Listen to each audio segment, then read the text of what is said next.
આજે આપણે preparation to the world of work module ઉપર ચર્ચા કરશું અને જાણશું કે આ મોડ્યુલમાંથી કયા પ્રકારના MCQ પૂછી શકાય. Preparation to the world of work એનો મતલબ થાય છે કે જોબનો જે વિશ્વ છે એના માટે તૈયારીઓ કઈ રીતે કરવી.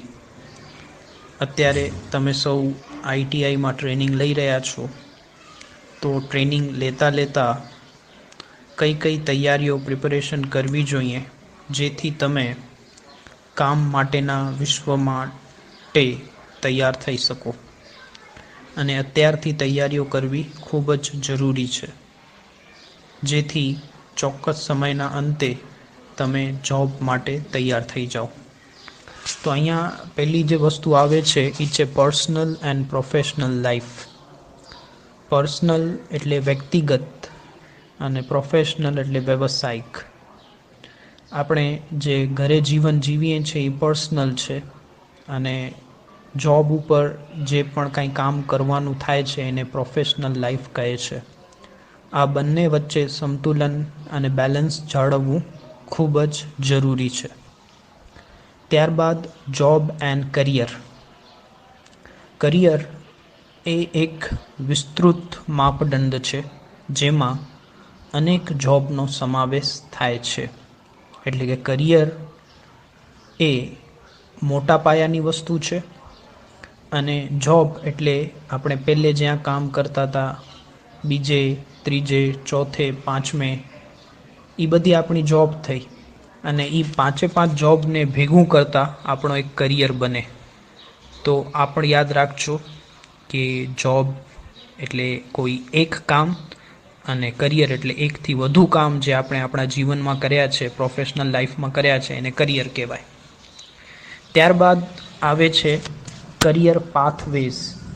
કરિયર પાથવેઝ એટલે તમને શું બનવું છે અને એ બનવા માટે તમારે કયા પ્રકારે તૈયારી કરવી પડશે, જેના માટે ખાસ તો તમને તમારું ઇન્ટરેસ્ટ, સ્ટ્રેન્થ અને કમ્પેટન્સી ઉપર ધ્યાન આપવાનું રહે છે. તમને જો ખ્યાલ હશે કે ભાઈ મારે આ બનવું છે, તો એ બનવાનો રસ્તો પણ તમને ખ્યાલ હશે, તો તમે સરળતાથી તમારા કરિયરને આગળ વધારી શકો છો. દાખલા તરીકે તમે ITI કરો છો, ITI પછી તમે બરાબર એક વર્કર તરીકે કામ કરશો, વર્કરમાંથી સુપરવાઇઝર, સુપરવાઇઝરમાંથી ફોરમેન, ફોરમેનમાંથી મેનેજર બની શકો છો. તો આ એક તમારું કરિયર પાથવેઝ થયું કે કઈ રીતે તમે તમારી કારકિર્દીને આગળ વધારશો, એની પ્લાનિંગ કરવાની, એનું આયોજન કરવાનું, જેથી આપણને ખ્યાલ પડે કે ભાઈ આ રીતે કામ કરવાથી હું મેનેજર બની શકીશ. એને કરિયર પાથવેઝ કહેવામાં આવે છે. એના પછી સૌથી મહત્ત્વનો જે ભાગ છે આ યુનિટનો એ છે માર્કેટ સ્કેન. માર્કેટ સ્કેન એટલે બીજું કંઈ નહીં, માર્કેટમાં જઈને માહિતી મેળવવી કે કયા પ્રકારની જોબ અત્યારે મળી શકે છે અને એ જોબ પ્રાપ્ત કરવા માટે શું ક્વોલિફિકેશન હોવું જોઈએ, કઈ કઈ કુશળતાઓ હોવી જોઈએ, આ બધા વિશે માહિતી મેળવવાને કહેવામાં આવે છે માર્કેટ સ્કેન. જેનામાં તમારે જુદી જુદી કંપનીઓ, જુદા જુદા વ્યવસાયિક પ્રતિષ્ઠાનોની મુલાકાત લઈ ત્યાંના મેનેજરને, ત્યાંના માલિકને મળવાનું અને પૂછવાનું કે ભાઈ તમને કોઈ જોબની રિક્વાયરમેન્ટ છે, એ રિક્વાયરમેન્ટ માટેની ક્વોલિફિકેશન શું છે, એક્સપિરિયન્સ શું છે, ઇન્ટરવ્યૂ કઈ રીતે થશે, પગાર ધોરણ શું રહેશે. તો આ બધી જ માહિતી તમે મેળવી લો અને માહિતી મેળવ્યા પછી એ રીતે તમે તમારી જાતને તૈયાર કરો તો તમને પણ જોબ મળી રહેશે. પછી કરિયર માટે સૌથી ઇમ્પોર્ટન્ટ વસ્તુ આવે છે ઇન્ટરેસ્ટ એન્ડ એબિલિટીઝ. ઇન્ટરેસ્ટ એટલે તમારો શોખ અને એબિલિટી એટલે તમારી તાકાત. હવે આ બંને વસ્તુ તમારા કરિયર માટે જરૂરી છે. અહીં નોંધવા જેવું એ રહે છે કે માની લો તમને કોઈ કામ કરવાની ક્ષમતા ધરાવો છો પણ એનામાં તમને ઇન્ટરેસ્ટ નથી, તો તમે આગળ નહીં વધી શકો. એટલે જરૂરી છે કે ભાઈ ઇન્ટરેસ્ટ કેળવો. ઇન્ટરેસ્ટ એટલે તમને જે કામ કરવામાં મજા આવે છે એ તમારો ઇન્ટરેસ્ટ છે. હવે ઘણીવાર એવું બને કે ભાઈ ઇન્ટરેસ્ટ હોય પણ એબિલિટી ન હોય, તો આપણે ટ્રેનિંગ દ્વારા, ભણતર દ્વારા, એક્સપિરિયન્સ દ્વારા એબિલિટી મેળવી શકીએ છીએ. એટલે અહીંયા જરૂરી છે આપણા ઇન્ટરેસ્ટને આપણે જાણીએ અને ઇન્ટરેસ્ટ પ્રમાણે આપણી એબિલિટી કેળવીએ, એ ક્ષેત્રમાં આગળ વધીએ, તો આપણા ઇન્ટરેસ્ટ અને એબિલિટી આપણા પક્ષમાં જઈ શકે છે. ફરીથી રિપીટ કરીશ, ઇન્ટરેસ્ટ એટલે તમને શું કરવું ગમે છે, અને એબિલિટીઝ એટલે તમારી કામ કરવાની ક્ષમતા. એના પછી કરિયરમાં સૌથી ઇમ્પોર્ટન્ટ વસ્તુ આવે છે આપણા ધ્યેય, સેટિંગ ધ ગોલ્સ. એ કઈ રીતે સેટ કરવા, તો એના માટે સ્વોટ એનાલિસિસ છે, સ્ટ્રેન્થ, વીકનેસ, ઓપોર્ચ્યુનિટી અને થ્રેટ.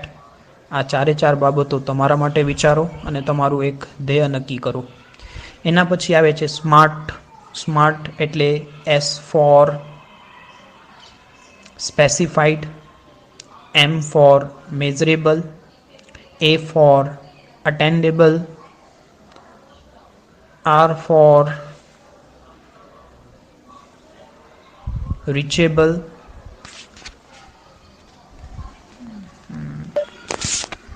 સ્માર્ટ ગોલ વિશે આપણે ફરીથી માહિતી મેળવશું. S for specified, M for measurable, A for attendable, R for relevant અને T ફોર ટાઈમ બેઝ. કે આ 5 વસ્તુને ધ્યાનમાં રાખી તમે તમારું ધ્યેય નક્કી કરી શકો છો, ગોલ નક્કી કરી શકો છો. તો આ સ્માર્ટનું ફૂલ ફોર્મ યાદ રાખજો, એક્ઝામમાં MCQમાં પૂછી શકાય. સ્પેસિફાઈડ, મેઝરેબલ, અટેન્ડેબલ, રિલેવન્ટ અને ટાઈમ બાઉન્ડ. એના પછી નેક્સ્ટ કરિયરમાં જે બાબત આવે છે એ છે રિઝ્યુમ, તમારો બાયોડેટા.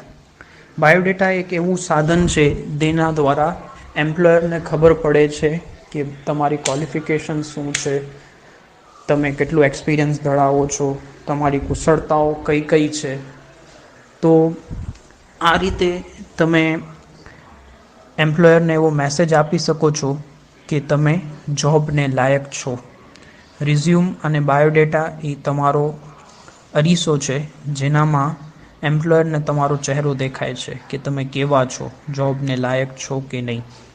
તો રિઝ્યુમ બનાવતી વખતે ધ્યાન એ રાખવાનું કે રિઝ્યુમમાં આપણે સાચી માહિતી મૂકીએ. રિઝ્યુમ બહુ ફેન્સી ન બનાવીએ, એકદમ સરળ ભાષાનો ઉપયોગ કરીએ, જોડણીની કોઈ ભૂલો ન રહી જાય, વ્યાકરણની કોઈ ભૂલો ન રહી જાય, એનો પણ આપણે ખાસ ધ્યાન રાખીએ.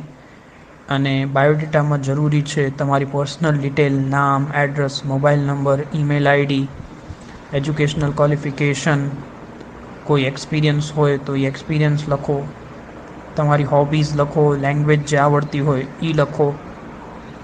તો આ તમને બાયોડેટા ખૂબ જ મદદરૂપ થઈ શકશે.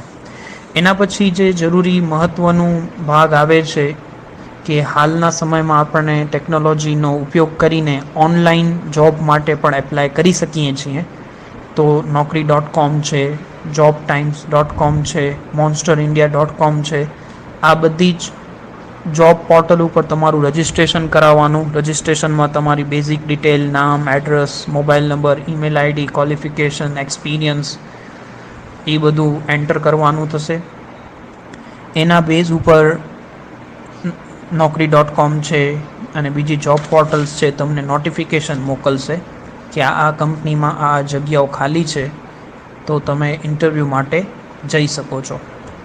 તો અહીંયા ખાસ એ ધ્યાન રાખવાનું છે કે આ જોબ પોર્ટલ્સ કોઈ પણ પ્રકારની ફીસ લેતી નથી, ફ્રીમાં પોતાની બધી સર્વિસીસ આપતી હોય છે. તો આ જોબ પોર્ટલનો તમે ફાયદો લઈ શકો છો. એના બાદ જે નેક્સ્ટ આવે છે એ છે ઇન્ટરવ્યૂ સ્કિલ.